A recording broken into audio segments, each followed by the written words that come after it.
Can you translate carnivore eating into omnivore eating? I don't think so. Why? Because carnivore eating is free from anti-nutrients. Thus, everything you eat will nurture you.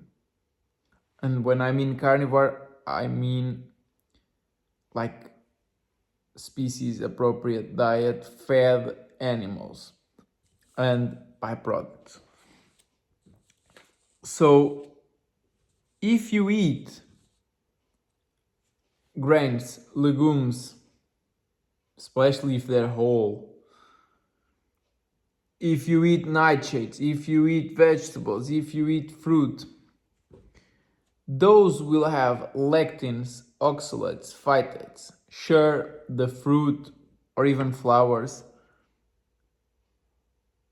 will have the least amount of anti-nutrients because they naturally fall off the plant.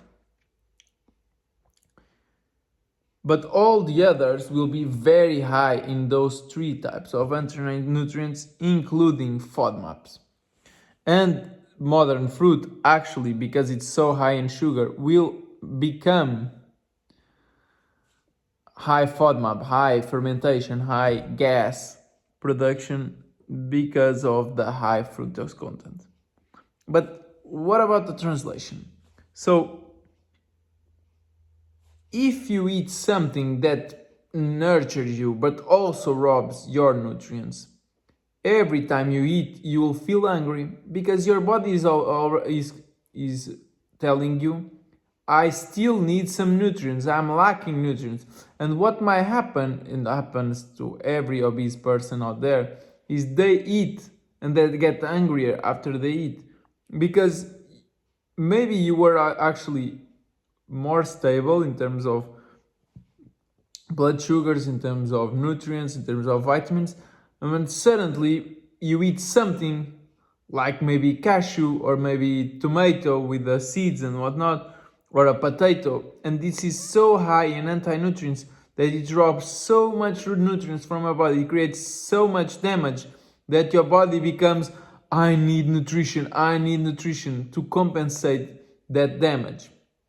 But when you eat only ruminant meat, for example, or you eat a species appropriate fed, pork or chicken or other poultry, and you eat those eggs, you will get only nutrition. But if you eat, for example, the commercial poultry, commercial eggs, it will be sort of in the middle because it will have some anti-nutrients from the diet that was fed to that poultry, to that pork, that is now in their tissues, in their flesh, in their eggs, in their milk, whatever. And thus, we can opt to eat a high or low anti-nutrient diet, or we can opt for a purely zero anti-nutrient, zero fiber diet.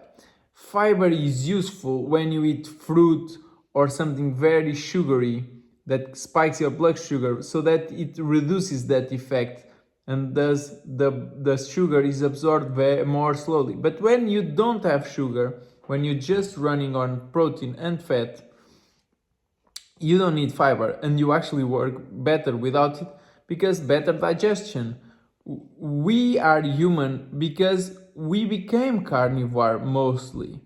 We have small stomachs, we have bigger brains because of the higher fat and protein content of our diets from years past, the fact that we started cooking. And so now that you're eating carnivore, realize that you should have your biggest meal only later in the day, because that's the only moment you want your body to say, oh, now I can relax. Please leave a comment.